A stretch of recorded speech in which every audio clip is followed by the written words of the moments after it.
Age of Sigmar. Rarely if ever has there been a war game with as volatile a reputation as this one. Born from the corpse of fantasy after GW took it behind the shed, this game's never been able to fully escape from the end times and the garbage reputation that naturally gave it. The fact the first edition was kinda crap from my understanding didn't help much either. Which is a shame, because it's a fun game with a fun setting that's only been growing since its inception. Ever since 2015, Age of Sigmar has gone from the surprised adopted child no one else in the family liked to a bearer of the name Warhammer that has earned it. Once you get past Age of Sigmar and fantasy fans being at each other's throats, you find realms of endless wonder, terror, and some of the best damn models GW has ever produced. The factions in this setting are hugely varied, yes with the classic elves, dwarves, and orcs, but portraying them in ways unlike anyone else. So how about we talk about them? From the grandest of alliances to the weird fish people that like to steal your souls, let's go over the factions that exist in Warhammer Age of Sigmar. As with anything, some of them are masterfully done and even people outside of AOS's fanbase love them. Others are the Fire Slayers. But all of them are worth talking about, so today, come with me on a journey across the mortal realms on this overview of all the armies in Age of Sigmar you can use to beat people over the head with.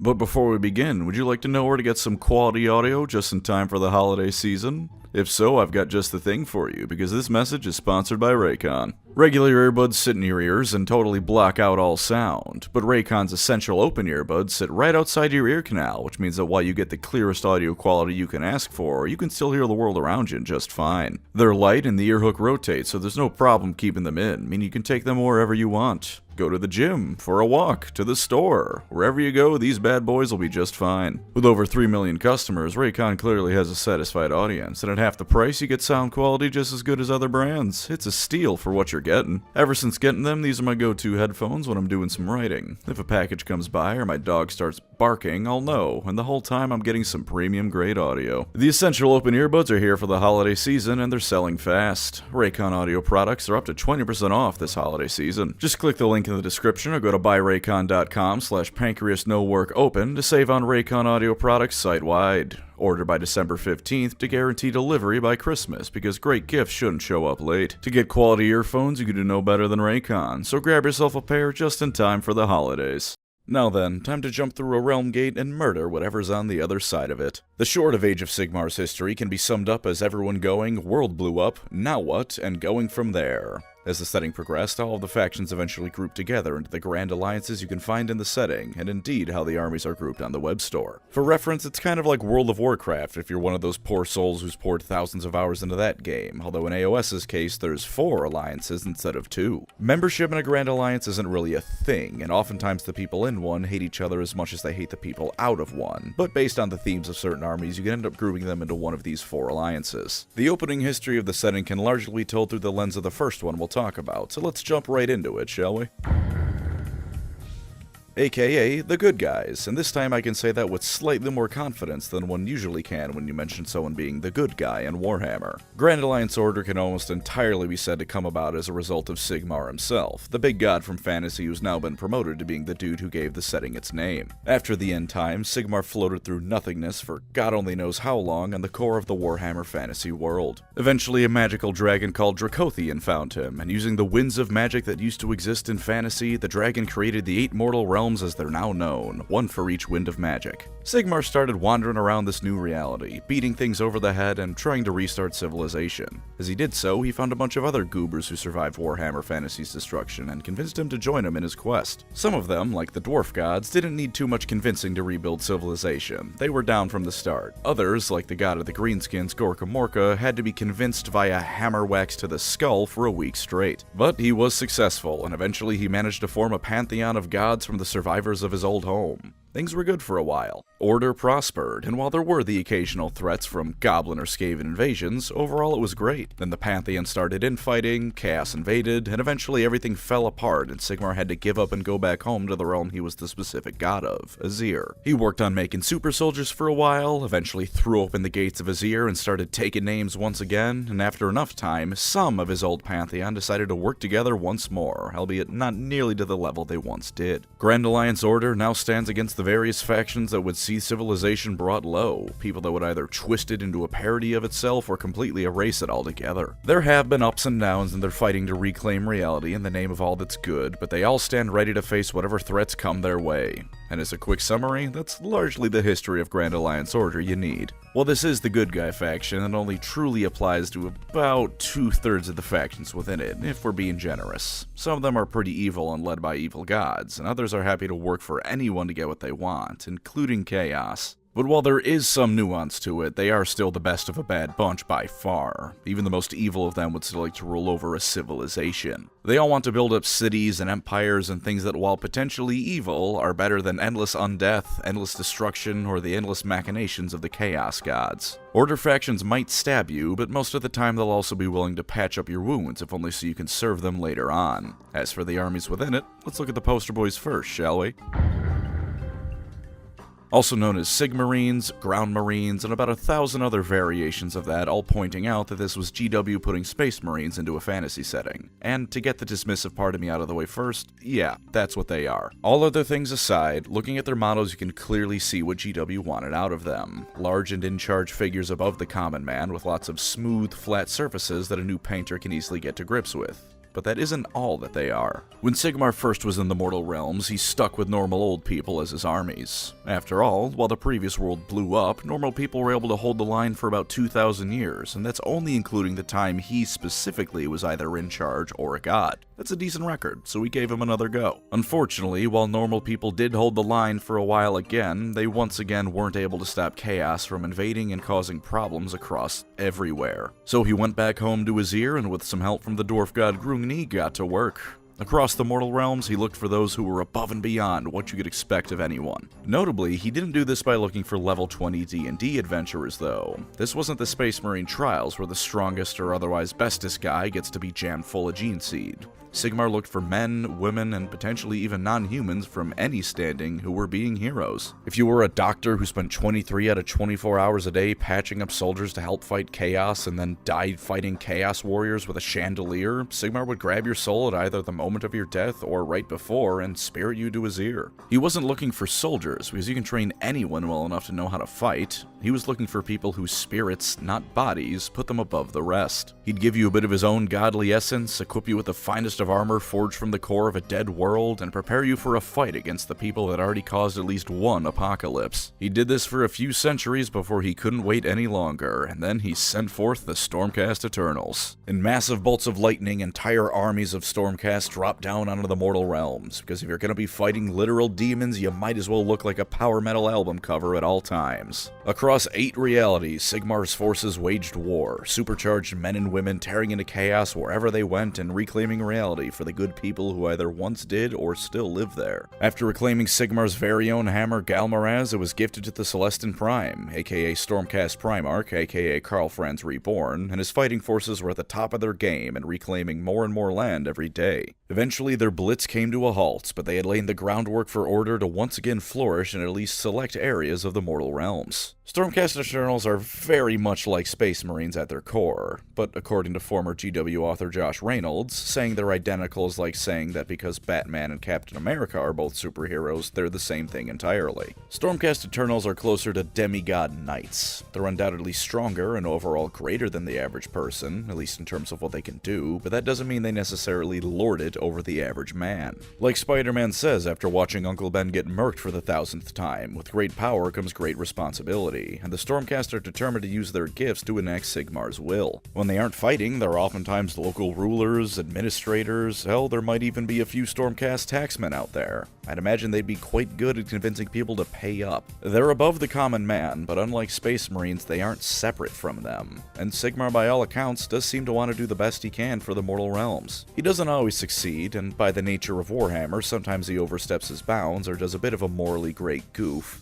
But he tries his best to save everyone, and the Stormcast are a reflection of that. They come in swinging to save the day against all the odds, and oftentimes they manage to do just that. Stormcast are also something that I think has been long overdue in all of Warhammer. A good guy faction that can properly respawn. When a Stormcast dies, their soul is spirited back to Azir to be reforged and sent back out there. The process isn't perfect, as 4th edition has made ever more clear. As you get reforged more and more, you eventually lose your personality and become little more than a raging ball of magical Azir energy that barely remembers what they're even fighting for. But though the process does eventually become horrific, the Stormcast are a way for the good guys to stay in the fighting almost as permanently as the forces of chaos, who themselves have never really been reliably killable since their inception. Plus, the first death ain't so bad. You might get some short-term memory loss and a raging grudge against whoever killed you, but I'd say that's worth it to be able to hunt down whatever killed you and turn their skull into a drinking cup. Again, much like the Marines, you can find various different chapters, or storm hosts rather, to paint your army as and enjoy their distinct flavor of Sigmarine. The Hammers of Sigmar are the poster boys, the ones with all the attention on the boxes that wear blue and gold and are the standard for the army.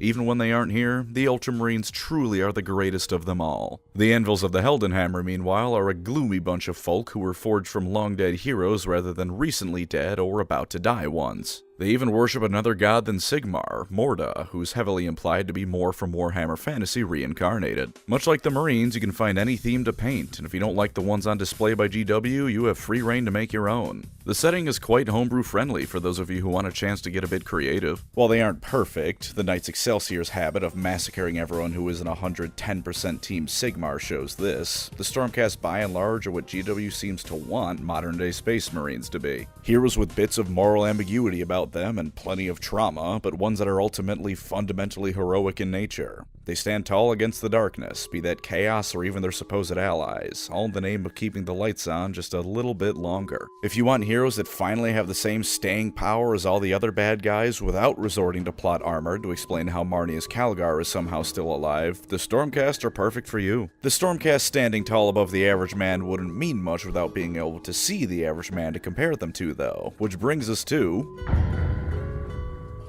Here's where you can make your home, fans of the Imperial Guard or the Empire of Man. The Cities of Sigmar is the collective name for all the various cities of mortals that have cropped up across the mortal realms in the wake of the Stormcast lightning strikes across the realities. Nominally aligned, and they at least usually don't go to war with each other, they're in reality entirely different cultures and political entities that mostly do their own thing. Plenty of interactions between the cities occurs, but in a given moment there's no one standardized government they all pay fealty to. Aside from whichever god may happen to be visiting one on a given day, of course, since in Age of Sigmar that can just happen. The cities tend to be centered around realm gates, the method by which travel can be done between realms. Not only does this make them major hubs of trade, it allows for order to more easily go to and from warzone to warzone. In worst case scenarios, it also gives an easy point of retreat into if Khorne starts bulldozing through your house. The Cities of Sigmar to me can be separated into two distinct time periods, both in-universe and out. In-universe, they used to act in much the same way the Imperial Army did for the Space Marines during the Great Crusade. The forces of the cities were the auxiliaries to the superhuman Stormcast, and they would follow along and garrison reconquered areas, helping respread civilization to lands retaken from chaos. In real life during this time, they were both a collection of every race and a collection of old Warhammer fantasy models jammed into one army. Empire, High Elves, Dark Elves, Dwarves, all of them working together in unison to push back the darkness and carve themselves a home in this new world. As time went on in universe, the Cities of Sigmar began heading more of their own actions, and the Stormcast oftentimes became force multipliers in their crusades, much like the Guard and Space Marines relationship often is in modern 40k. The Dawnbringer Crusade and the actions undertaken by it were spearheaded by the cities themselves, and the Stormcast, now that their literal lightning strikes have been significantly slowed down, fight alongside these mortals as often as not. And in real life, the Cities of Sigmar have over time gotten plenty of unique models all to themselves that weren't just old fantasy models GW still wanted to profit off of because they had too many spares lying around. Describing all the cities in broad strokes beyond that is something I do have a bit of trouble doing, because as I said, they're all distinct entities beyond the models. Greywater Fastness is a city in the realm of life that paradoxically is a highly industrialized arms center, which naturally causes tensions between them, Sigmar, and the people in the nature realm that don't much like pollution and gunpowder smoke. Anvilgard is, or rather was in some ways, a gloomy city shrouded in smoke and darkness on account of the massive amount of pesticides covering the landscape, and no, I didn't make that up. It doesn't actually hurt anything beyond the plants they're designed to hold back, but the intense gloom this causes means that this city, among other reasons, has become a medieval/fantasy version of Night City. Now, in Age of Sigmar, you probably won't be chroming up as much as David, but a choom can still find themselves some eddies if they're willing to do some dirty work. There's a city for any theme you can think of, since AOS, as I said, is quite friendly to those who want to create a unique army. The mortal realms are said to be nearly limitless as well, so again, just make up your own city if you don't like what's available. That applies to basically every army, so I'll stop up saying it going forward. The cities of Sigmar lore-wise are the normal dudes who hold the line against terrors beyond their comprehension, because normal folk in Warhammer can stand against demons quite alright. Model-wise, however, I have to confess I'm not the biggest fan. Not because they're bad models, these guys are great, but the new models the army has are a bit too detailed for what's supposed to be the average Joes and Janes of the setting. There's a lot going on here, and to me it's a bit too much for what's supposed to be just average people. But at the same time, part of Warhammer's fun is how balls to the wall it is, and the cities of Sigmar certainly don't have bad-looking models. So if you want to hold the line with a wall of guns and artillery backed up by people with shields and hammers that really aren't suited to what they're fighting, the cities of Sigmar provide here as the Guard and Empire do elsewhere.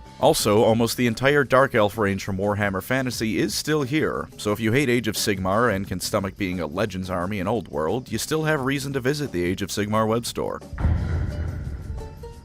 Elves. I love them. The fantasy side of Warhammer seems to love them too. The 40k side seems to absolutely hate elves. But Age of Sigmar falls under that first category, so before anything else, my first recommendation is that if you're an Eldar fan but wish the authors didn't hold you in contempt, then come on over here. The Lumineth and the elves in Age of Sigmar have a neat history. Initially, the surviving elves who became gods, Tyrion, Teclis, Malekith, and Arathi, started helping out civilization as Sigmar was. They noticed there weren't nearly as many elves as there were human or dwarfs in the mortal realms, however. So with Marathi's guidance, they follow a trail leading them to none other than Slaanesh herself, who still has most of the elf souls inside of her. Because Slaanesh had a full tummy from digesting too many elves at once, she was basically just sitting in a cave waiting for either all those souls to be processed or history's worst case of the hangover shits ever seen. Also, if you take a look at this official piece of Warhammer artwork, you will notice that Slaanesh is uncircumcised. I hope you enjoy this cursed knowledge as much as I do, which is not at all. After divvying up the elf souls, Tyrion and Teclis got to work with their share and eventually created the Lumineth Realm Lords based on the High Elves of old, including, in at least one case, the soul of a former High Elf who's now Alphonse from Fullmetal Alchemist. Things were great for a while until Chaos showed up, in this case due to the Lumineth kind of reacting the fall of the Eldar. There was less hedonism and more magical WMDs in this case though, and they named it the Spirefall. It looked like the end until Teclis spoke to the Spirit of the Moon and came back to reorganize their entire society based on its wisdom. Now the Lumineth are a staunchly disciplined society seeking to spread their endless wisdom across the mortal realms, and at least half the time they actually ask others if they'd like to receive the wisdom first. The other half the time, you will be receiving their wisdom, and if you disagree, these nice elves over here will take you into this unmarked building to politely explain why you really should just listen to them. The Lumineth are the High Elves of the setting, although certainly different at least in aesthetics to the old ones. Whereas the High Elves in fantasy were ancient Greek, the Lumineth are very ancient Greek. I know a hoplite when I see one, and these are clearly hoplites, even if the shield isn't as round as it should be. Of course, they also have strange elemental spirits that are equal parts familiar and spiritual companion to accompany them and guide them on whatever journey they may undertake.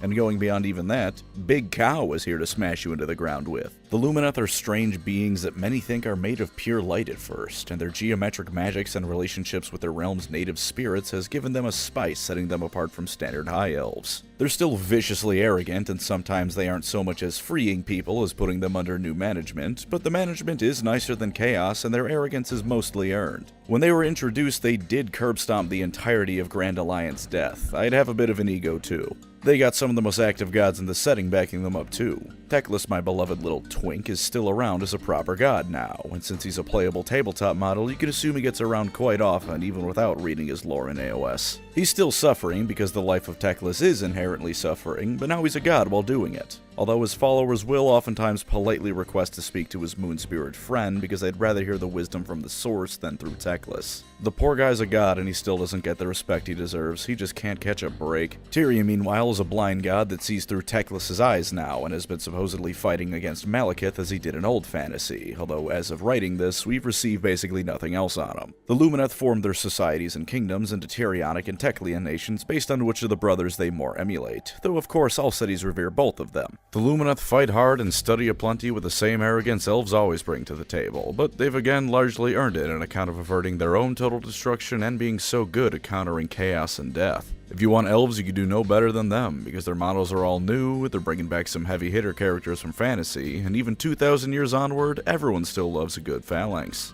Fun fact, they all do crack. There's a substance called Aether Quartz that heightens their senses vastly. When it wears off, it drains them of emotions, leaving them a bit dull to the world. Since these elves come from the land of logic and reason, some of them view this as a positive outcome since it strips away those troublesome emotions and whatnot. Others just still use it like crack though. So not only is it possible for you to get jumped by an army of crackheads in Age of Sigmar, it's downright common depending on who you're fighting.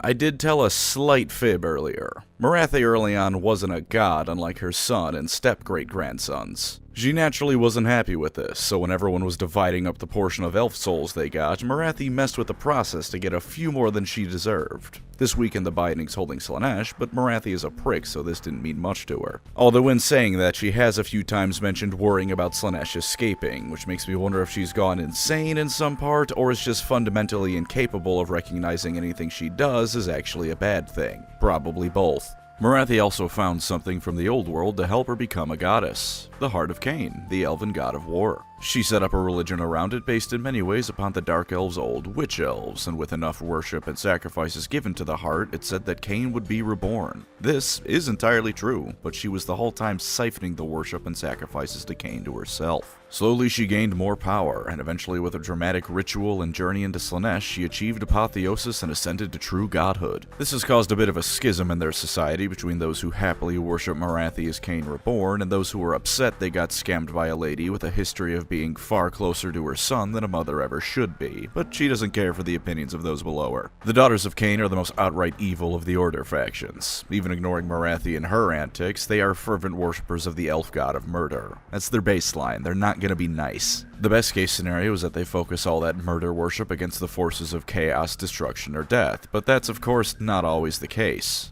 Morathi sniped the city of Anvilgard out from under Sigmar's nose when she ascended. The DOK are more than happy to fight their supposed allies. They have few, if any, true friends, and are largely tolerated instead of appreciated. In day-to-day life, they're, again, very murdery. The Daughters of Cain aren't named as such just because it sounds cool. They're a highly matriarchal society, to the point that Morathi had a spell cast that siphons a bit of the soul out of every male elf into her magical cauldron. They do have some more beyond being the land of femdom enjoyers, however. Chiefly, they're snake ladies. Those snake ladies came about from the fact that some elves were a bit too corrupted by their time in Slaanesh's gut, and so they've turned into gorgons. These beings are kept under a heavy magical glamour to make any non-Cainite allies see them as normal elves, albeit probably much taller than normal ones. Until her ascension, Morathi had to spend her time pretending that Cain was who they really were worshipping rather than her by technicality, and she would have a habit of sending those who got too close to the truth out on suicide missions. By contrast, her ascension means that she can be open about it, but now religious strife is much more common. The Daughters of Cain do in fact worship a god, and because her magic was partially centered on Cain's heart, she can be argued to be Cain reborn, but they do not worship Cain Cain as he was and as they thought they did. The fact I focus so much on Morathi in these armies section isn't only because I'm a hack who would bend over backwards for Morathi in every way you can mean with that saying. It's because she's turned herself into the cult of personality and driving force behind this faction. Without her, I don't think it's a mistake to say there would be no Daughters of Cain. In short, if you like the idea of hot naked elf ladies, with some hot naked men as auxiliaries, butchering their enemies, or if you're down for a society layered in religious intrigue and strife, the Daughters of Cain are perfect for you. Or if you're a prick who thinks everyone else exists to serve you, they're also the perfect army for that kind of person. Morathi is still the worst, and even without her, these elves think stabbing someone on the throat in the street is a great way to give praise to their god.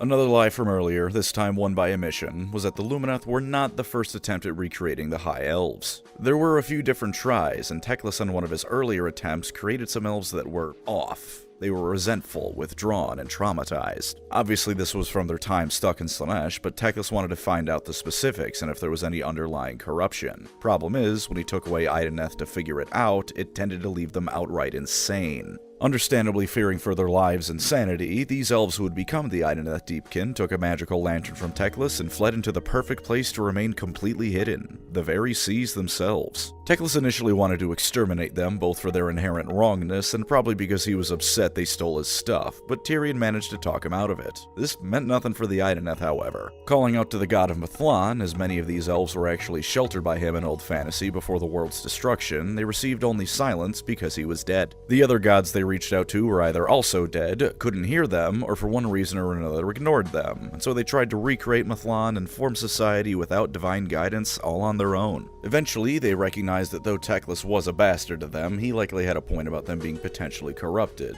So they looked over themselves and found not one, but two curses plaguing them. The first is an occasional turbo madness that makes them fly into a frenzy, killing everything around them. This is actually quite rare, thankfully, though for obvious reasons is problematic when it happens. The second problem is one that spells disaster for them existing for longer than a single generation. Only 1 in 100 Idoneth, or 1 in 10 depending on when the lore you read is from, actually survive past infancy. The reason for this is that their souls wither away almost immediately, as if their souls were aging a rate 1,000 times faster than their bodies were. They tried to solve it and indeed still do, but in the meantime eventually discovered a horrific way to stave off the problem: stealing the souls of others to keep theirs healthy. They did try this on animals at first, but that only gave them a few days. Sapient beings, however, gave them decades of soul and allowed them to actually live lives, and so the item that took to raiding coastlines to stave off extinction. Eventually this turned into them doing it whenever they needed to expand, and while they try to focus on the bad eggs of the mortal realms to soul suck, many of them view the other races as nothing more than food for their expansion. For a while they were a secret faction, with only a few people having a faint idea that they existed. Sigmar knew there was something dangerous underwater, but didn't have the time to look for it, and Nagash as well knew that someone was stealing the souls that were rightfully his to steal. Helping this is that the Idoneth have their own sort of magical glamour they can use that at least partially erases the memories of whoever they raid, hiding their actions for centuries. That, and they rarely left anyone behind after a raid, with the few survivors that did exist either considered too traumatized to give reliable information, or madmen to disregard entirely. Eventually, during one raid, Alariel found out, since by virtue of being a goddess, she's immune to their memory shenanigans, and from there on out, everyone else slowly but surely learned of their existence. When Chaos came, they tentatively allied with the rest of Order, but similar to the Daughters of Cain, no one truly trusts them, even if they only raid because they have to. The Idoneth have adapted to living underwater entirely, and are masters of remaining hidden, at least on the large scale. Telling your average cities of Sigmar grunt to go invade underwater isn't going to work for them any better than it did Caligula. Their society has 3 tiers in it. The Namarti are those vast majority of Idoneth with leaky souls that need topping off. They make up the various battle line foot soldiers of the Idoneth and are born eyeless, with the book briefly retconning them into having their eyes ritualistically cut out of them before it was itself retconned, and now they're born eyeless again. The Achelians are those that are essentially normal elves, albeit ones that live underwater. They're the warrior caste and general leaders of society, dictating policy and ruling over the Namarti. And then there's the Isharan, the priests and mages of Idoneth society. Idoneth still being elves, naturally the wizards get their own caste. Technically there is a 4th caste, the Sithai, that consists of the original Idoneth made by Teclis, but there's only one of them left, so it doesn't really count. The Idoneth are certainly closer to the bad guy end of things than not, but this time it isn't their fault. They aren't the Dark Eldar for the most part, as all but the most brutal and bloodthirsty of their enclaves either regret having to take the lives of others, or at the very least aren't happy with having to do so. Their souls just wither away if they don't, however, and while it's easy to just say, live with it, I imagine it's another thing entirely when it's your soul that's draining away like a leaky faucet. The Dark Eldar could prevent their soul drain through alternative methods, they just like being assholes on top of everything. The Idoneth can't. Even the bloodthirsty ones seek a cure to their affliction, because at the end of the day, not having your soul drain out at all is ideal. Beyond that nuance, though, they're one of the most unique armies GW has ever produced. Even die-hard fantasy old heads usually grudgingly admit that the Idoneth Deepkin models are spectacular, because the ocean as a theme is something criminally underrepresented, especially in tabletop gaming. When they go to war, a magical occurrence called the Eversea follows them, which means that their eel and shark mounts can fly through the air as if they were underwater. Coral reefs, shipwrecks, and more randomly appear around them, and even though you can still breathe, whenever you exhale, bubbles come out as if you were underwater. That's really cool, if you'll pardon that advanced technical language. If you're interested in what's arguably the best depiction Warhammer's ever had of the ends actually justifying the means, or you're just Jotaro Kujo and love marine biology, this army is for you. I mean, come on now. Big turtle. The only problem with this model is that there isn't a big octopus or something to go along with him. Praise be to Big Turtle. Alariel the Everqueen, one of the 2 leaders of the High Elves, avatar of Isha and eventually life magic itself, and an all-around My Little Pony character put through the filter of Warhammer. She woke up all alone in the Age of Sigmar, having been put through the ringer to say the least. Her boyfriend was gone and for all she knew dead, and all she had for company were soul pods from the old world. So she started planting those soul pods. While she was a lot more PTSD-ridden than before, she was still a nature elf queen who was now a full-blown goddess, so she sang to them all a song that resounded in their very souls. Reborn as nature spirits, the Sylvaneth flourished in the peaceful realm of life. Then chaos showed up and shit, everything's on fire and disease-ridden. To make it worse, Alariel's normal elf worshippers all dipped out on her, leaving her and the tree spirits on their own. They put up a decent fight, but almost all of Nurgle's forces were devoted to her, eventually culminating in Alariel's death. As bad as that sounds, she's the goddess of nature, life and rebirth and all that crap included, so the Stormcast Eternals replanted her own soul pod in the ground, and she came out almost as lively as she was in fantasy, albeit significantly angrier. She started kicking ass and taking names, pushing back Nurgle as best she could, and eventually becoming a major player in the mortal realms once more. She's mostly forgiven those elves who abandoned her in the Age of Chaos, though her tree children are far more mixed on that matter, and she's begun talking to and working alongside the other gods and factions. The Sylvaneth revere her as their mother goddess, and while she is similarly a massive fixture of their culture, as Morathi is to the daughters of Cain, here it's much less evil. She's genuinely a guiding mother goddess who sure dictates policy, but they're all happy to let her do it, and she absolutely does have the Sylvaneth's best interest in her heart. She is the forest in most ways that matter, and so even if she ever did something that appears utterly selfish, by helping herself, she still helps the Sylvaneth. The Sylvaneth are far from evil, but they are in many ways an alien society. It's a bit of the Ents from Lord of the Rings mixed with the fact that I at least feel it's perfectly understandable that a tree spirit would have different priorities and mindsets to a meatbag. They're far more in tune with natural energies, which is part of why that Greywater fastness business with the cities of Sigmar pissed them off so much before Alariel worked out a compromise. Some of them are assholes. Draika is a pretty malevolent tree spirit from Warhammer Fantasy that Alariel brought back as a wooden battle-mech looking monster. Even at their worst, if you leave them alone, they'll probably leave you alone. Each of them is born to fulfill a role, and they carry with them not only that same song Alariel sang in ages past, but the memories of their entire bloodline, tree line. Whatever Grandpa Tree did lives on in them, however you want to word it. Even the youngest of Sylvaneth is an ancient being because of this, with memories stretching back to their race's infancy. It's not all peaceful tree stuff, being a Warhammer game and all that. Draika leads a group called the Outcasts, Sylvaneth that no one is quite sure how they popped up, but everyone knows they're insane, murderous beasts. They're semi-tolerated because they're good at killing intruders, but even in the semi-hive mind of the Sylvaneth, there is discord to be found. On a meta level, it is a bit of a shame that there aren't really any elves left around in what is clearly the sequel army to the Wood Elves, although they do make up for it somewhat by there being tree ghosts on top of normal tree people. If you wish Treebeard was led by an angry elf queen and some of his brothers might water the roots by soaking him in the blood of their enemies though, they're the perfect army for you still. I'd also recommend therapy in that case, but painting the Sylvaneth can tide you over till you get that scheduled out. What if we took the Slayers from Warhammer Fantasy, gave them incredibly interesting culture, and also made them the only thing in the army and therefore ruin what made them unique? Welcome to the Fire Slayers, the most milquetoast army ever released by GW, at least in terms of appearance. As I said, cool lore though. When Sigmar found those two dwarf gods, Grimnir and Grugni, they both said they'd do him a solid since he freed them from being chained to a mountain.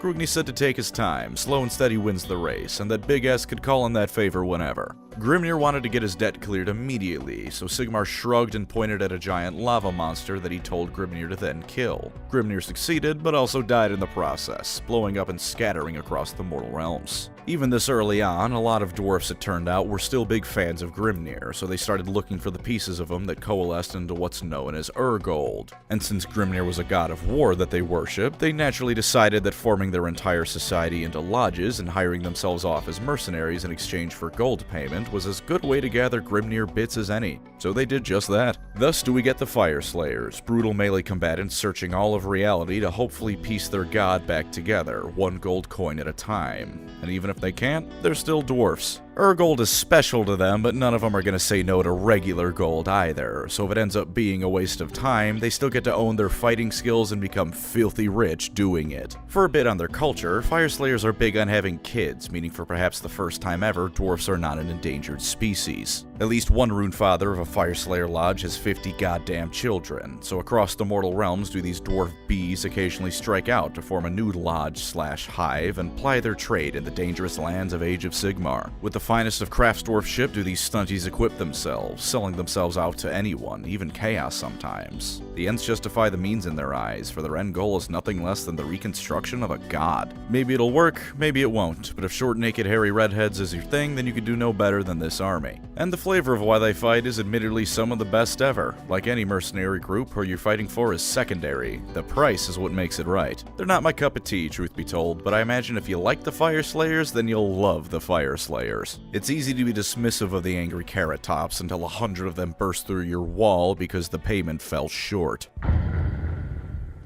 Not all of the dwarfs were the Fire Slayers, though. Some of them were the standard dwarf, or if you want to suck off GW's legal department, Duarden. I'm calling them dwarfs. Anyways, some dwarfs were what you'd expect, living in mountains and mining and all that fun stuff. Then, when Chaos invaded, they retreated to their mountain homes to hopefully weather the storm, as dwarfs typically do. This almost universally did not work, and most of the survivors of these dwarfs were those that constructed massive flying fortress cities and took to the skies for survival. Powering this was another form of gold known as aether gold, a colorless gas that can only be detected by smell that also gives them super miner's lung in addition to standard crazed dwarf gold lust. Early on in the Kharadron's history, they were constantly beset by Chaos invaders. Between this and the fact that Aether Gold tends to attract monsters, Kharadron civilization tends to be equal parts military fleet and actual city. With the Iden and the Deepkin, you can make Bioshock jokes because they all live in underwater cities. With the Kharadron overlords, you can make Bioshock jokes because this is a hyper-capitalist group of self-reliant entrepreneurs who in some ways are even more mercenary than the Fire Slayers. Also the floating cities, although you are limited to Bioshock Infinite jokes in that case. They took a long look at dwarf society, which prior to this in AOS was not far removed from fantasy's old dwarfs, and reevaluated everything to see what should stay and what should go. The intense focus on craftsmanship and quality stayed, of course. These are still dwarfs, but science and technology was even more pursued, innovations ruthlessly invested in, and religion largely abandoned. Grugni seemingly abandoned them to their fates when Chaos invaded, and even though this was because he was afraid he'd smother their progress and he thought they could handle things on their own, the Kharadron naturally didn't take this too well. Technical atheism is the religion of the Kharadron, as gods are fickle beings that can abandon you on a whim. And while the Fire Slayers love profit because any gold can potentially be gold, the Kharadron take it to another level. Grudges are by and large only pursued if doing so won't cause loss in profit.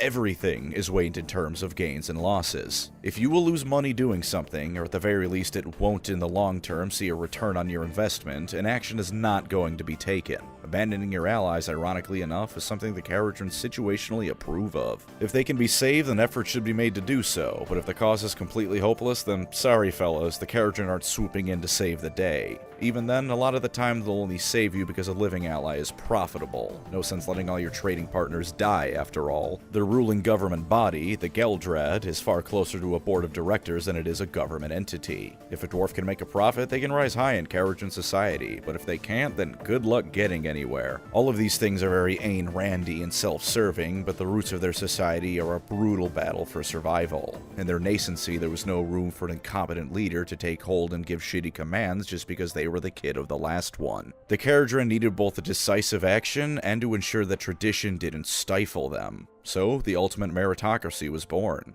If you do well, you get to be rich, because doing well, especially in the early days, meant you prevented total destruction by the hordes of chaos. There is no nobility in the Kharadron overlords, at least not in terms of titles and land passed down through generations. There's only the ruthless free market, all sorts of fun steampunk tropes, and dwarfs whose dreams burned like a rocket inside. The Kharadron had a rather hard time, all things considered. As the setting went on, their skyports faced disaster after disaster, with some of them being completely destroyed and just about all of them facing repeated crises between Nagash, Chaos, and the occasional band of goblins who got far luckier than they have any right to. But despite this, they persevere. They're the most technologically advanced race by far, and while not being able to use magic sucks, giant flying gun zeppelins make up for it plenty well enough. Plus, just look at this guy. Is this not the most glorious thing ever? Steampunk dwarfs so committed to the bit that they have armored top hats and 19th century robber baron mustaches. Absolutely phenomenal. They also live by a set of highly detailed rules dictating what's good and not, based on profit of course. And since they pilot floating armadas, and if you kill everyone who'd snitch, you can go home scot-free, them being pirates is very much an option for your own army. So if you live to make as much money as feasibly possible, love cheesing the economy and strategy games, and think that any code is more what you'd call guidelines than actual rules, the Keratin Overlords are perfect for you. Fantastical heroes are all well and good, but there's something uniquely captivating about paving over a magical forest in the name of the Industrial Revolution.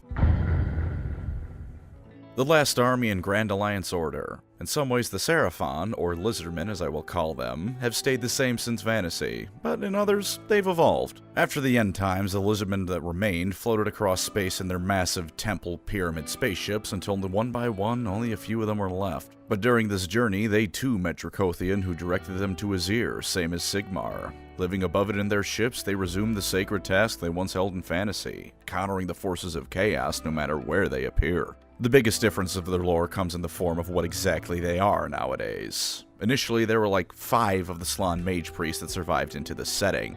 The rest of the Lizardmen were sort of lightning demons remembered into existence by the Slann. Whenever they weren't on the battlefield, they didn't really exist. Then more lore came out, and apparently there were other Lizardmen on those temple ships, and then eventually an entire separate arm of the Seraphon were revealed to live in the mortal realms as the Lizardmen of old did, coming out of spawning pools and now outright terraforming the land to resemble the jungles of Lustria. This all means that some others may have survived as well, or maybe they were initially magicked back into being by the Slann before evolving. But either way, they aren't just the simple servants of the old ones any longer. Lightning and Azir energy flows through their very veins, and they counteract chaos far more effectively because of it. Other than that, though, they are still the same overall. In fact, the Lizardmen are perhaps the best survivors of Fantasy other than the Skaven, with just about all their models making it into AOS unscathed. Most of their new releases have been updates to the aging kits, because while the quality of the models could be improved, the concept of Aztec lizards riding dinosaurs is something that GW perfected already. Why fix what isn't broken? The majority of other changes they've received aren't actually changes, they've just been scaled up to fit into Age of Sigmar. They don't just fight demons, they're inherently anathema to demons and can now see farther into the future than even Tzeentch, the god of magic and fate. They don't just follow the great plan of a mystical race called the Old Ones, they've discovered that the previous setting blowing up made Damol have been part of the great plan, and Age of Sigmar is where the real fight begins. They don't just hate the Skaven, the sight of a Lizardman will send a Skaven into ancestral nightmare flashbacks of Skaven being sacrificed in Lustria. They do have personalities now though, or at least more of a personality. Lord Croak turned the stars above him into a grinning Pepe face, because when you have more power than most gods at your fingertips, you can be a shitlord all you want. No one can stop you. If you like Aztec lizards riding dinosaurs but want them on circles instead of squares, the Seraphon are for you. And with that, 1 Grand Alliance down, 3 to go. Christ. The following Grand Alliances are all vastly smaller though, so they won't take up quite as much time.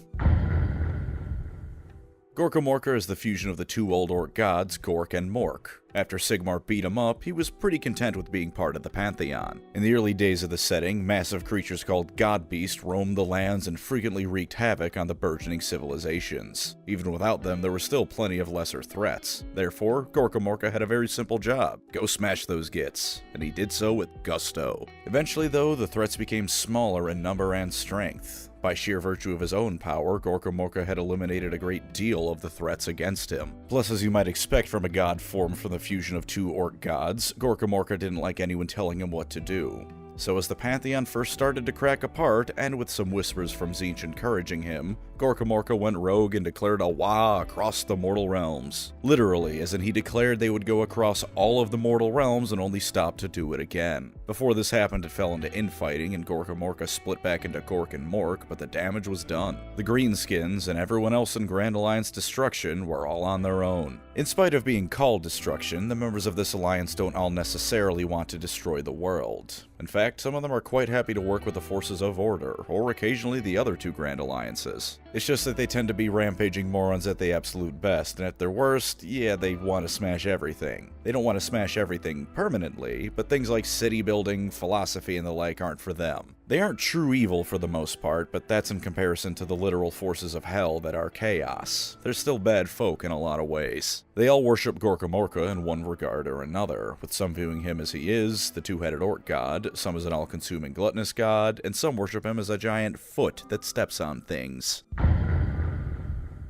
Goblins in Warhammer, be they goblins or grots, are funny little guys. They're goofy, they're vicious, they like to gang up on people in groups of 20 and stab them to death. Funny things like that. In Age of Sigmar, they are still funny little guys, but now with the Gloomspite Gits, they've thrown in a dash of cosmic horror for some extra spice. These little bastards weren't quite around during the Age of Myth, AOS's earliest era, but instead came about during the Age of Chaos. Originally fairly standard goblins driven underground by the hordes of the ruinous powers, they formed alliances and clans and predictably clashed frequently with the Skaven and various other dwarfs, the other two major underground players. They worship a few different deities, most prominently the Bad Moon, which they revere, and in turn has led them to hate the sun, because they've been underground for so long that sunlight burns their skin. In some ways, they're kinda like the creatures from The Descent, only greener and shorter. Mention must also be made of Boingob, the father of Squigs who tried to eat the sun and died doing it. In this setting, mind you, the sun is technically one of 8 realities making up the mortal realms. Now some Gloomspite live in his skull. God bless you, Boingob, you're a true hero to us all. For a while, these goblins were basically a myth, only rarely coming up to the surface and usually in a manner that didn't leave anyone left to tell about it. Suddenly 10,000 goblins devour a village entirely, that kind of deal. When the bad moon is full in the sky, spiders swarm the lands, mushrooms grow on every surface, everything becomes dank and moist, and of course, people go mad. Partway into the setting's history, the bad moon began appearing more frequently, and what was once a rare occurrence became far more common as these goblins began swarming the entirety of the mortal realms. Led by the Loon King, a goblin who the bad moon spoke to, they prepare for the Everdank, when the bad moon will be in the sky forever and goblin kind will rise up and control the world. Although lead is a strong word for this collective group of insane little buggers. They've got a few allies and pets in the form of creatures like trolls, squigs, and spiders, so while no other sapient likes them much, that suits them just fine. The bad moon's bugs and various other critters are all the friends they need. They do a whole lot of mushrooms, worship the insanity moon, and some of them live inside the skull of a giant divine mushroom monster that tried to eat the sun. A fun group of beings are they. If you like funny little guys that are murderous to most everything around them, they're a solid choice. Just look at these guys. Don't they look like they're full of mirth? I will only ever refer to them as Oryx for the sake of titles and transitions. Being big, mean, and green is a classic staple of orcs, and these ones are no exception. Black orcs from Warhammer Fantasy were the largest orcs around, bigger than their fellows and capable of acts of strength few if any could rival at large. Those are the basic foot soldiers of some of the war clans, because they are some proper huge gits that don't shy away from a good scrap. When Chaos invaded, everyone else naturally hated it. These guys were absolutely loving it, however. Though Gorkamorka's reality-wide war had ended, Chaos provided them with a perfect alternative. Archaon initially tried to purge all of the realm of beasts of orcs. After an unspecific amount of both time and lost soldiers, he just gave up on bothering. The orcs just kept getting bigger and bigger as the fighting went on, and by the time Archaon called off the fighting, the big mean lads had grown to massive size, perfect for fighting. From there, they continued on as orcs in Warhammer do, getting into bigger and better fights at every opportunity they could find. And if they can't find an opportunity, they'll make one. Gordrak, the closest thing to a factional leader in the Alliance, has decided that he wants to go and punch Sigmar in the face. Now, this isn't a universal truth for gods in the setting, but for Sigmar and many others, they aren't just gods. They're at least partially their realm and type of magic incarnate. Which means in some ways, this one orc wants to go up to the embodiment of the heavens and punch him in the balls. You have to give them props for ambition, if nothing else. There used to be the Savage Orcs as part of their roster called the Bone Splitters, but no longer. Those were removed, and there's been no news as to them going into Old World as of time of writing. Glad to see GW is always happy to axe things that people like and purchase at the drop of a hat. There is an alternative, however, the Cruel Boys subfaction of the War Clans. They're far closer to the original Lord of the Rings orc template, fairly sneaky and cowardly gits who are far crueler than battle-hungry moronic maniacs that the Ironjaws are. They're not the most Warhammer-y of orc factions, but they're unique for the setting and give the army a ton of variety. Even Gordrak of the Ironjaws had a surprisingly philosophical moment once. He said that he loves fighting, but no one else understands why that's good, or that others who love fighting love it wrong. Khorne wants to overrun everyone, and that's wrong, because then what's left to fight? But the forces of order building all those fancy cities is pointless. Why bother if you aren't going to struggle and fight for it? This is orc philosophy, as you can probably tell, so it's not exactly Socrates here, but it's also nice to see something beyond orc-like fight cause orc-like fight. That attitude is still present, of course, so if you think orc philosophers are completely stupid, it isn't hard at all to ignore them. The rampaging green goobers are still here and in great form, so if you want to show everyone who was made for fighting and winning and that green is bestest, then you'll still be plenty happy with these lads. Ogres in Warhammer are fun, brutal monsters that nonetheless can still work alongside others perfectly well, as long as they're paid in money and or food. If you don't pay them with either, then they'll rob you and eat you. One way or another, they'll get their payment, and the Ogre Maw tribes haven't changed too much from that formula. Some slight changes occurred, of course. If you're going to make a new setting, you might as well make some tweaks. Ogres now travel the mortal realms on the scryings of their butchers and the signs they read in guts of stuff they've, well, butchered. They travel the land and then eat whatever's there, much like the ogres of old. They'll still work with others, though, or at least demand food payment rather than eating someone on the spot, because that person can farm and give them fancy foods the ogres don't know how to cook. These wargluts, as they're called, wander the mortal realms, either eating everyone or making mercenary deals with everyone based on their tribe's attitude, and of course how hungry they are at a given moment. Even the nicest of ogres will still chow down on you if he hasn't eaten in a while, i.e. longer than 30 minutes. Of course, they aren't quite as nomadic as they were in fantasy. Most of them do now have some fairly primitive settlements to live in. They aren't dwarf holds or cities of Sigmar level, not by any means. They're still Stone Age. But compared to the tents they lived in fantasy, they've got some proper cities going, if for no other reason than even an ogre would like somewhere to come back home and enjoy a nice cooked meal from his Noblar slaves. Their god of the Great Maw is gone, but they worship Gorkamorka in much the same way, and there's even been appearances of giant teethed holes in the ground, hugely similar to the original Great Maw.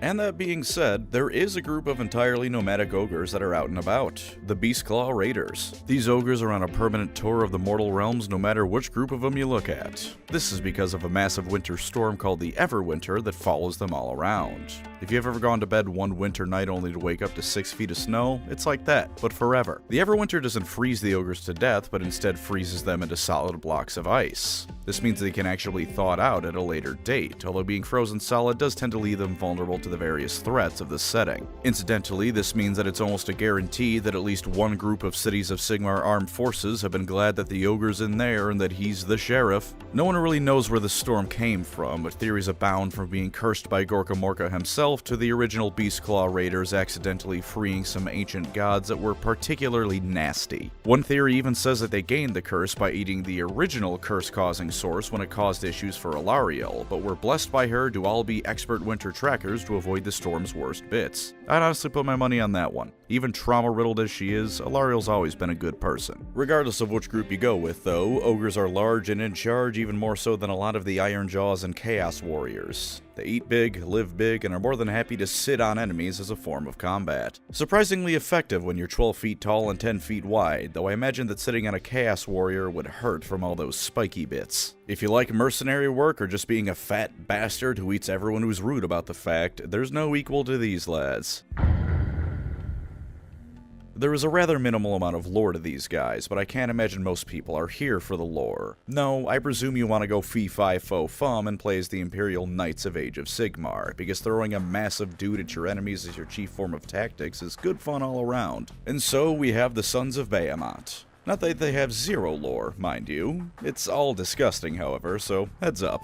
Long ago, there was a Grandpa supergiant named Imnog. According to legend, he made reality itself by punching space so hard it exploded into the land, sea, and sky. Then he started eating so much of it that he got empreg with Behemoth and his two brothers, who brewed ale in his stomach so potent that Imnog threw up in his sleep. They all escaped, but his brothers argued over who got to drink the vomit booze, and so were eaten again. Then Sigmar killed Imnog because he's Sigmar and pretty badass like that. Then Behemoth fathered children with something. Not entirely sure what, but maybe there's a sister giant I'm missing just to make things even grosser. And eventually he too was killed by the Stormcast Eternals as he was becoming corrupted by chaos. Ever since, the Sons of Behemoth have wandered the realms being fairly stereotypical giants. They raid things smaller than them for food, which is pretty much everyone, sometimes work with other people, and a rare few of them are literate enough to officially work with other people instead of being pointed at a rival group and being told those little things over there have yum-yums. Some of them in recent years have been getting colossal, however, which started ever since Behemoth was slain. There's decent odds one giant, or Gargant if you'd like to be copyright friendly to GW, will ascend to become the next Behemoth. Not much is needed on their lore to know what they're about, and quite frankly, they're pretty simple on tabletop as well. Yeah, their models have abilities and whatnot, and one of them has one of my favorite ones ever, which is to just kick an objective marker across the board.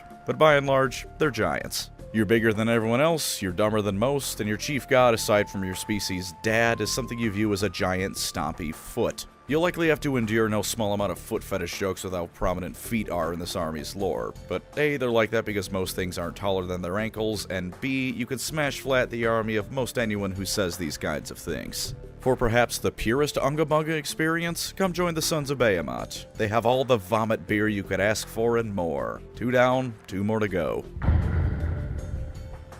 This is the Grand Alliance I'll talk about the least for each faction because it's chaos. By nature of it being chaos, which shows up in all Warhammer settings, there's only so much to say on them that hasn't been said elsewhere. So instead, I'll talk about the biggest highlights each faction has for the most part. Although before that, there are 2 interesting things to take note of. Age of Sigmar is technically a post-apocalypse for the first point, and I don't just mean the end times. The Age of Chaos wasn't just called that because chaos showed up, it was because chaos overran almost all of the mortal realms. The only major exception was Azir, which was kept free because Sigmar sealed it off completely and killed anyone potentially corrupted. Everyone else was suffering to some extent or other, every realm suffering massive amounts of corruption. Sigmar only struck out with the Stormcast when he did because he was afraid reality couldn't take the strain of all that chaos much longer and was going to collapse into End Times 2.0. And now with that being said, chaos is funny enough portrayed as more beatable than ever before. Sigmar and Nagash supposedly went around dealing with threats that even the Chaos Gods would hesitate to challenge early on in the setting's history, and for the first time ever on a regular scale, those corrupted by chaos can be redeemed. The Stormcast Tornus the Redeemed was once a Chaos Lord of Nurgle, but because he, and indeed many others afterwards, held even the slightest bit of regret or wished to not follow Chaos any longer, they could be saved and were. While we know it'll never happen, because then Chaos fans will be royally pissed if nothing else, for the first time and perhaps ever, the ruinous powers don't just have to contend with being stalemated forever.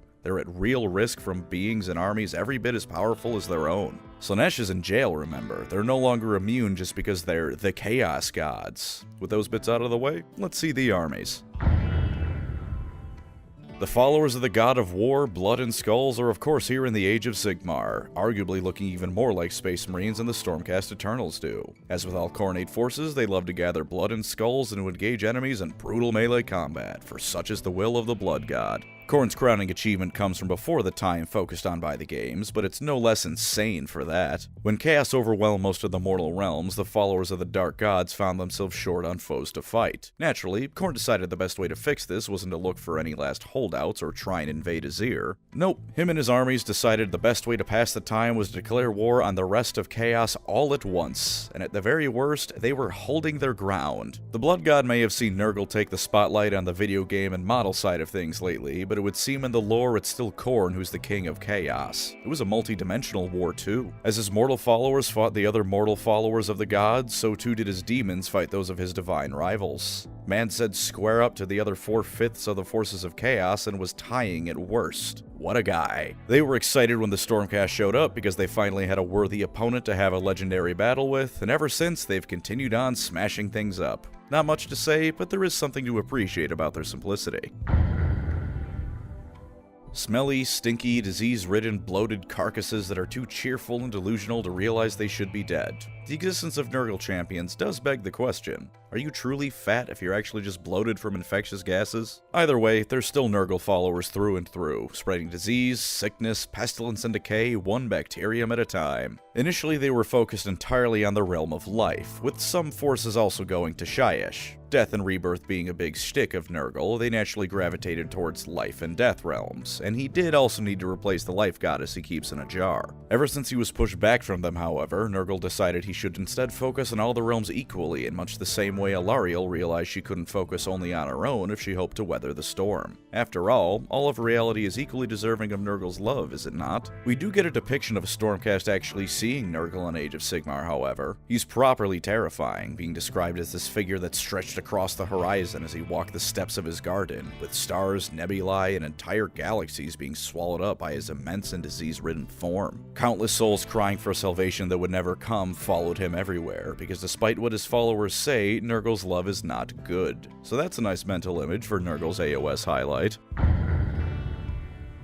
Magic, just as planned, magic, blue, birds, wizard, magic, blue. Tzeentch sure is still Tzeentch. He was particularly focused on the realm of metal, come on, because alchemy reasons and other magical nonsense. He does in the lore have a lot of fairly neat things like flying crystal towers that challenge the Caradhran cities, and he was not only partially responsible for turning Gorka Morka against the Pantheon, but helped with Sigmar having Galmaraz taken from him through illusions. But other than that, he's still Tzeentch. He's random, almost unknowable, unless you're a fat magic frog, is likely to help his enemies as his followers, and every time one of his followers loses, they pretend it was all part of the plan, because to be a Tzeentch worshipper is to be a frequent huffer of copium. The Zangars are at least slightly less obnoxious here than they are in 40k as well. Yeah, they're still everywhere, but as the outright fantasy setting, they fit far more appropriately here. I'm not signing up to join the divinely engineered super soldiers that have fallen to the forces of hell only to be told that half the army is blue goat birds. Easily these lads are the most changed of the Chaos faction. Because of Slaanesh being imprisoned by the elf gods, their followers have had to figure out what the hell to do, so they've largely split into 3 groups. One of them revolves around powerful Slaaneshi demons and champions that seek to become the next Slaanesh outright. Quite the ambitious goal, and one almost certain to fail, but you can't fault them for having hopes and dreams now, can ya? Another group wants to free Slaanesh so she can lead them once more. Rather more achievable, especially with Slaanesh getting closer to breaking free lately, but still a monumental challenge to overcome. The elf gods aren't exactly willing to let her be free once more, and so even though her prison has weakened, they still maintain a watchful eye over it, moving her occasionally as well to keep her more secure. And the third group just wants to do what all Slaanesh followers ultimately want to do. Have a good time and enjoy the ride. Turn a human being into a harp, distill the pure essence of suffering into wine, eat your sister because you wonder if she tastes any different than your brother that you already ate. AOS has done a wonderful job of expanding the specifics of degeneracy that Slaanesh followers exhibit. Behold Glutos or Scullion, fervent hedonite of Slaanesh and the world's fattest non-ogre man. His name is close to glucose, and he is very, very fat. Whatever desire you can think of awaits you amongst the hedonites, so if you don't want to miss the last train to Sodom and Gomorrah, hop right aboard and enjoy the ride to eternal damnation. It's fun while it lasts, and for Slaaneshi Chaos worshippers, that's all that matters. Good old-fashioned Chaos Warriors that, true, have been given a bit of a makeover, but still reign supreme as the ultimate heavy metal album cover. Adorned in spikes, skulls, spikes with skulls, and skulls with spikes, the followers of Chaos as a whole, rather than one dark god in particular, ride forth under Arkhan's orders to bring ruin to all that is good in the world. Pay close attention, literally every other Chaos army in every Warhammer setting, because this is how you be an evil badass. Arkhan supposedly spent his time in between fantasy and Age of Sigmar destroying more universes. While anything said about Chaos should be taken with a grain of salt, I'm slightly more inclined to believe this line than I usually am about a given Chaos demon or character's power level. After all, he already blew up one world. Who's to say he couldn't do it again to a world far less prepared for and used to Chaos than Warhammer Fantasy was? He was supposedly also tested over and over again by the Dark Gods, always overcoming their trials and occasional outright murder attempts until we get to Age of Sigmar, where they're all at least a little bit afraid of the guy. Arkhan's essentially got unlimited permission to do whatever he wants, and while other Chaos champions can try to fight him, all it'll do is sign their death warrant. Other players do exist as well though, chiefly Be'lakor. He caused a Chaos Storm so potent once it prevented Stormcast Eternals from warping to a Xeron death until countermeasures were eventually made. And to back up the classic heavily armored brick shithouse, Dark Oath Raiders are the descendants of normal people who fell to Chaos in Sigmar and the rest collective absence. Savage and brutal warriors all, the slaves to darkness are here to bring ruin to yet another Warhammer world. Though the forces against Chaos are stronger than ever before, they blew up the world once and there's no reason to believe they couldn't do it again given the chance. In a surprising twist of fate, the Chaos Dwarfs are back in the sequel. According to recent lore, their god Hashut was the reason Grimnir and Grugni were chained to that mountain all the way at the beginning. According to the new Chorfs themselves, this was because they kept tricking him and making fun of him, so he made them go a little crazy, but Grugni was able to chain the two gods up before they started smashing too many things. He also dove into the realm of Chaos and came out far stronger than ever before, and this entire story claims that he's actually one of the ancestor gods of the Dwarfs now. Supposedly he was ultimately defeated by Valaya at the cost of her own life, and this entire myth is incredibly interesting. Was Hashut, for instance, actually a purely dwarf god all along, even back in Warhammer Fantasy? Did his nature change for this to be the case when Age of Sigmar occurred, as the potential eons between fantasy and it caused things to blur? Other returning dwarf characters are so old now that they no longer remember their relationship to each other in Age of Sigmar. Who's to say something similar didn't happen to Hashut? Or is the simplest explanation true, and the person who spoke of this myth and or Hashut just full of shit and made it all up? That last one seems likely, but rather notably, nothing outright disproves this story's existence. Grimnir and Grugni never spoke of what chained them to the mountain. While it being the total truth is almost certainly not correct, there being kernels of truth in it is rather likely. As for the new Chorfs themselves, they're much the same. They've got a penchant for making weapons with demons bound into them, they're dwarfs, so their craftsdwarfship is still of the highest quality, and they love themselves some slaves. Many of them came about during the Age of Chaos, but whereas the Kharadron went up, these dwarfs went down. They figured they could just seal off the entrances to the upper holds and deal with the demons below and then hunker down. But between dead demons and their own runic magic, they somehow discovered how to turn demons into fuel. Hashut began to whisper to them in the darkness of the lowest parts of their holds, and in their desperation they followed his instructions and eventually became the Chaos Dwarfs Reborn. In what is either the height of dwarf ingenuity or the height of dwarf arrogance, they even claim to have mastered chaos itself. Whether or not this is true, when they first began appearing, rival chaos forces watched them extremely warily. Mastering hell or not, they were clearly good at least controlling it a bit, and no demon wants to be shoved into an artillery cannon for all time. The Chaos Dwarfs expand slowly and out of the eyes of others as often as they can. A raid here, a conquered city there, never too much, for the slow and steady advance of Hashut's Chosen can and should take all the time it needs. There will always be enemies to fight, so why throw yourself into the meat grinder off rip? They did speed up their various efforts in recent times, which translates to GW finally making them an official army, but all that means is we can actually see them do things now. So if you like ancient Babylonia, dwarfs with an evil twist, and bulls, the Hellsmiths of Hashut are great for you. I faintly remember hearing someone mention that it's stupid that people say the Skaven are the same between Age of Sigmar and Warhammer Fantasy, and that fantasy players should learn to stop doing that. I can't help but wonder what lore they were reading, or what they were smoking, and where I could get some of it, because the funny rats are still the funny rats. Thankwell is even still here, being our favorite murderous and incompetent idiot. This opinion was spoken by someone on Twitter, however, which is where logic and reason go to die, so maybe I shouldn't be surprised. The former clans from Warhammer Fantasy are now types of clans, they now outnumber everyone else even more exponentially than before, and of course they have all new kits and models, especially as of recently. But the Skaven are still the Skaven, an all-consuming, all-selfish horde of maniacal ratmen who wish to see all other races brought low before the Skaven, and all other Skaven brought low before each particular Skaven. Skavenblight is even still here, albeit now renamed Blight City. It used to exist entirely in the Warp, then the Skaven dug so deeply through the infinite realm of chaos that it crashed partially back into the real world. They dig tunnels between realities that sometimes Skaven just get lost in between and never emerge back out of. This doesn't stop them digging more, of course, because a few thousand dead Skaven slaves is something that would have happened eventually anyways. But they're also, of course, still hated by everyone, even the other Chaos forces who somehow hate the Great Horned Rat even more than the rest of the gods. Though eventually Archaon did receive his blessing, the first time the Great Horned Rat tried, Archaon spat in his face.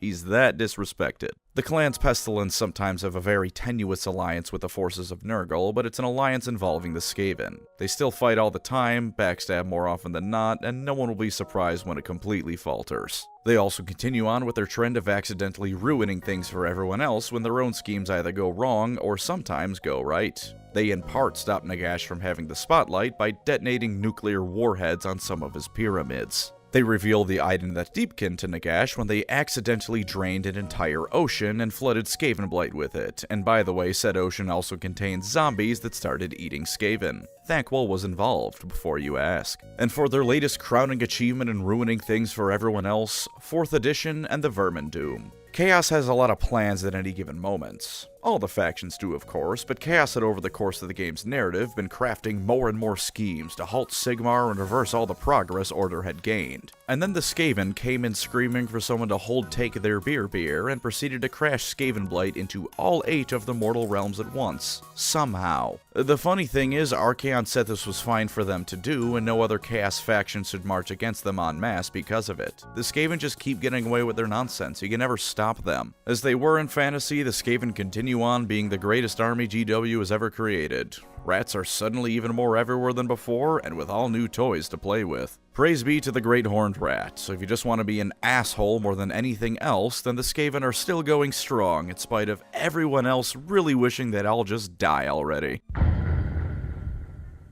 The Beastmen, or Beasts of Chaos, used to be an army. They used to actually seem to be given better treatment by GW and AOS, with a logic plague that could turn you into a Beastman if you heard about it, and Morgr becoming a minor Chaos god. And then they teased the model for what would turn out to become Kragnos. Beastman players were excited, for that is a creature that clearly belongs to the Beastman. But no, he's a Grand Alliance destruction model. Then the Old World came out. Fantasy was back. Good times. But not for Beasts of Chaos players, who were informed they now had to rebase their armies back onto squares. Differently sized squares this time compared to old Fantasy, which, while a nice choice because rank and flake models can be hard to squeeze together sometimes, was still another massive kick in the testicles to Beastman players. I think Morgr was even finally permanently killed in their last bit of lore to explain what happened to them. I'm so sorry, Beastman players. You don't deserve what GW does to you. Your original game blew up, and then you were informed almost a decade down the line that it was actually back, but now you had no choice but to go back to it.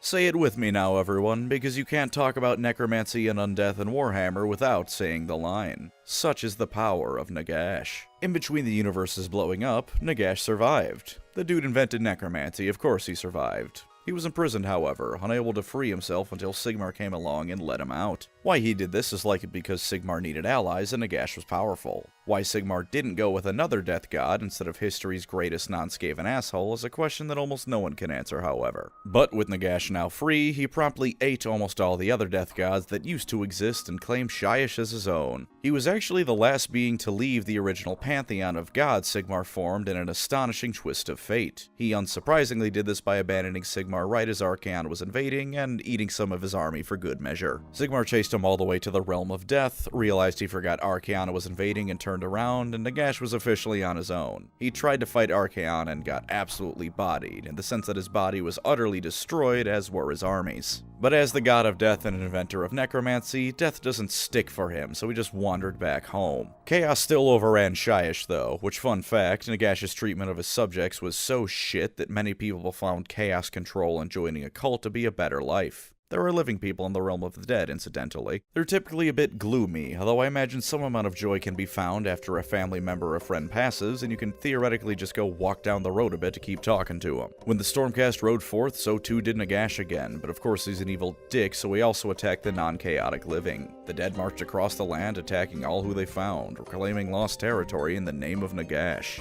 As the supreme god of undeath, he has pretty firm control over all things dead. There will be a lot of passages you might read in Age of Sigmar about how X-faction ruler or god receives the souls of their followers upon their deaths.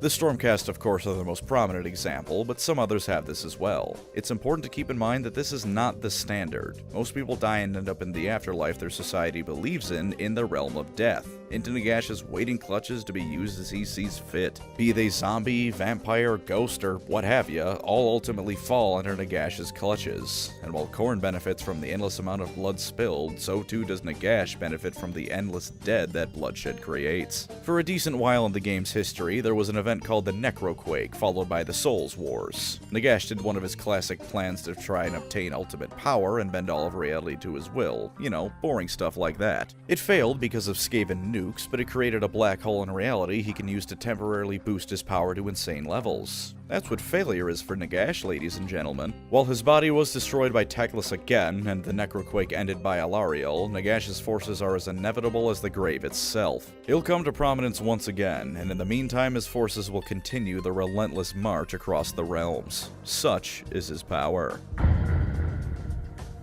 This army is the most obvious continuation of the vampire counts of old. Most of the death factions took a section of that army, split them off, and expanded them into being their own thing, but the Soulblight are the most obvious because that's where the vampires and zombies went. The vampires of Age of Sigmar have undergone some rather significant changes, at least for the circumstances they find themselves in. While the Soulblight curse still makes you a vampire, they're not some pseudo-vampire but not really kind of deal, they're in a position unlike any before, permanently under Nagash's heel. Vampires in fantasy were largely autonomous in the grand scheme of things. A given vampire might be a thrall to their sire, but there was no final authority at the top for all vampires. In Age of Sigmar, however, Nagash is always waiting for them at the top, and he only reintroduced vampires to the mortal realms because even he had to admit he couldn't be everywhere at once. They constantly seek a way to break free of Nagash because of this, and with recent lore of Nagash being on the back foot, many have started doing so far more brazenly. Time will tell if it goes anywhere though, for Nagash is essentially impossible to kill. The various necromancers and whatnot in the Soulblight must deal with a similar issue.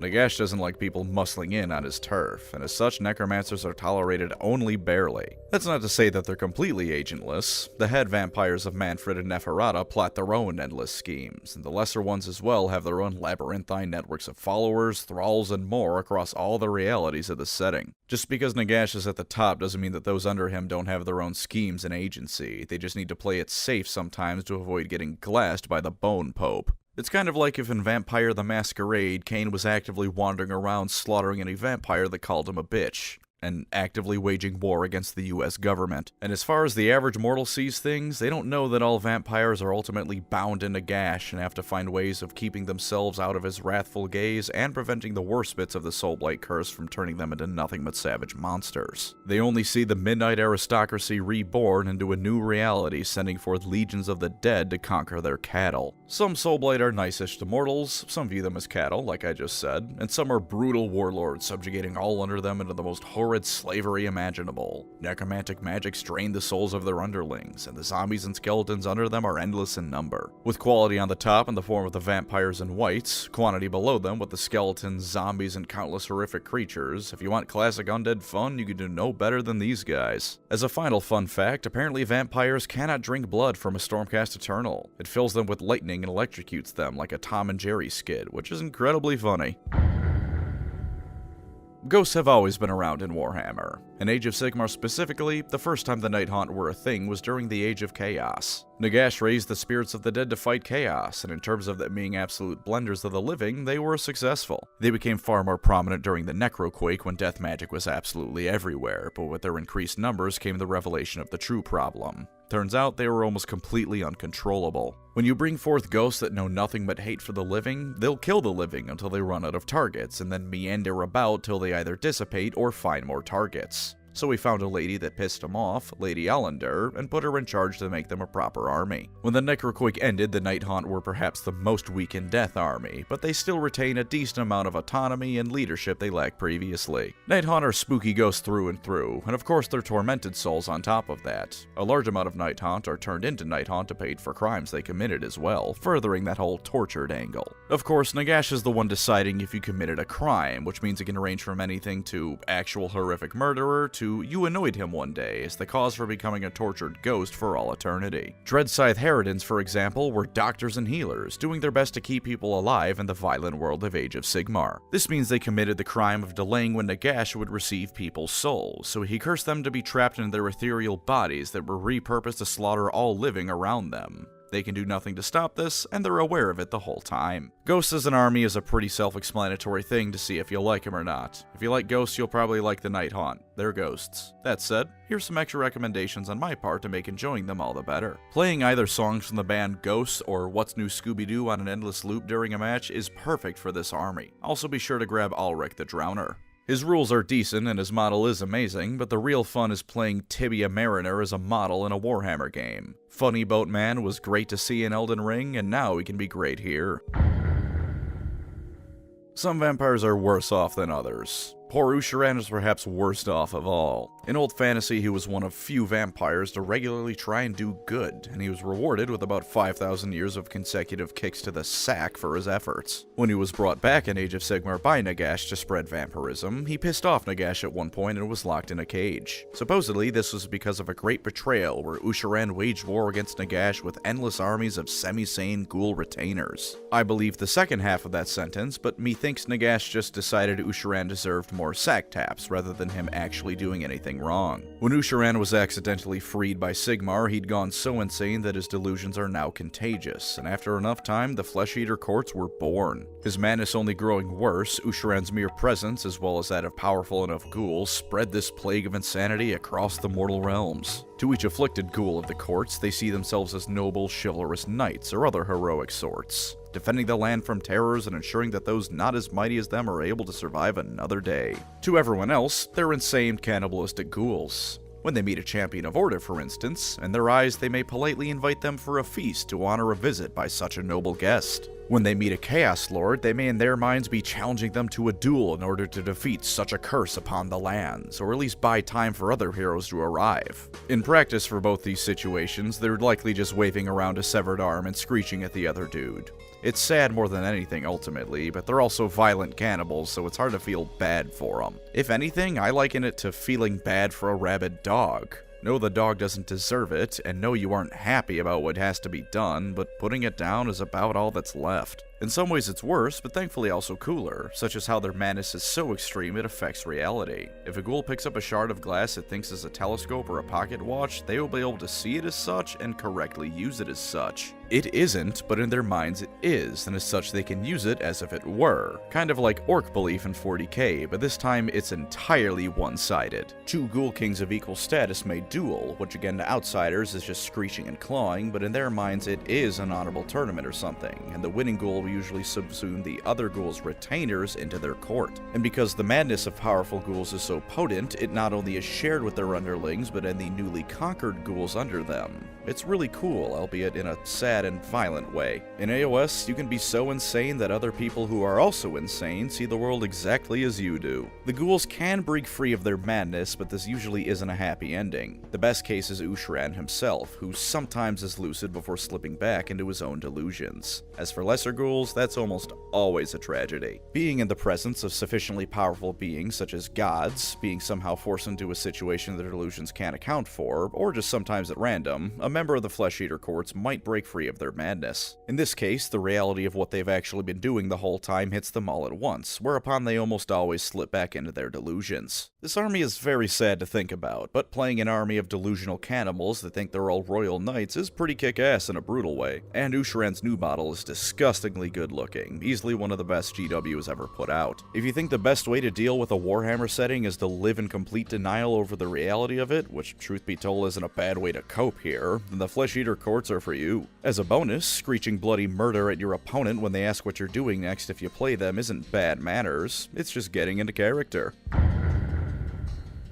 Finally, we come to the end. The army is a fitting last one to talk about here, because Benjamin Franklin hit the nail on the head when he said only two things were certain: death and taxes. And with the Osiarch Bone Reapers, those two things are one and the same. Nagash early on in the setting's history apparently had one hell of a construction crew under his control. He had built massive complexes underneath everyone else's cities, filled with beings constructed using the souls of various people as well as the sculpted bones of various whatever was to hand. Most of them waited in these crypts, but a few early Bone Reapers were used on the surface, usually in isolated positions because no one really liked the unnatural beings that they were. Out of universe, these are clearly the Bone Marines to Sigmar's Ground Marines, but in universe they were down there the whole time awaiting Nagash's call. Then the Necroquake happened, which I'm sure you'll notice is a running theme for the Death Armies as a rather pivotal moment in their history, and as the Soul Wars raged as one, they awoke and marched back to Shyish under Nagash's orders. Why he didn't just have them smash whatever city they were under, I don't know, but it's Nagash, and so if he deemed this was the best course of action, we have no choice but to accept it as such. Techless obliterating Nagash hit them the hardest in some ways, as during the fighting, Eltharion the Grim took revenge on Arkan the Black for his death in Warhammer Fantasy by chucking Eltharion into the void between realms. Though the Osiarch conquered part of Archaon's personal stronghold, it's been a grueling defensive battle ever since for them, and without Nagash and Arkan's guidance, they are to some extent floundering harder than any other Death faction. But they're highly disciplined and most likely already working on getting Arkan back,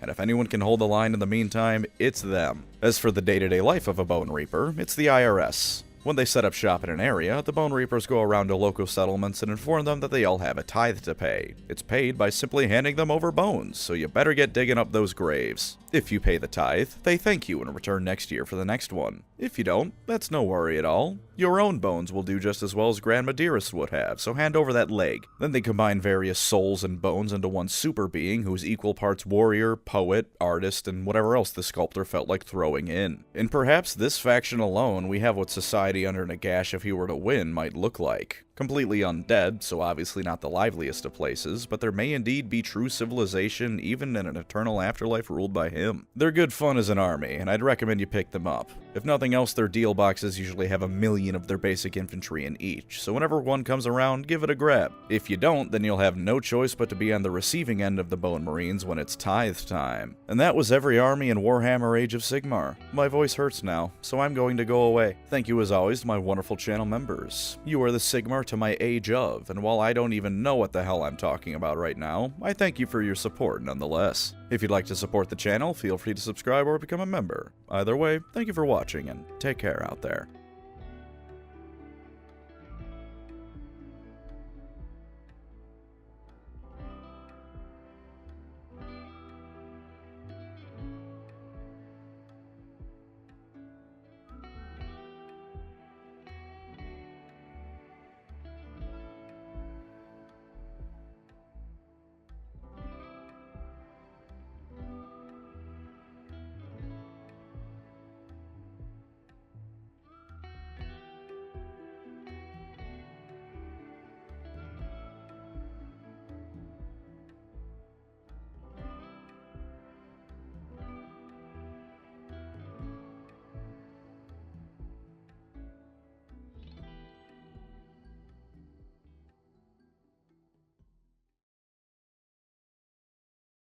Did you know GW plans to introduce another 10 armies into Age of Sigmar? Seems like 24 as they have now wasn't enough for them, and they even made it an official corporate policy to get this done as soon as possible. Look up Age of Sigmar Rule 34 for more information on this.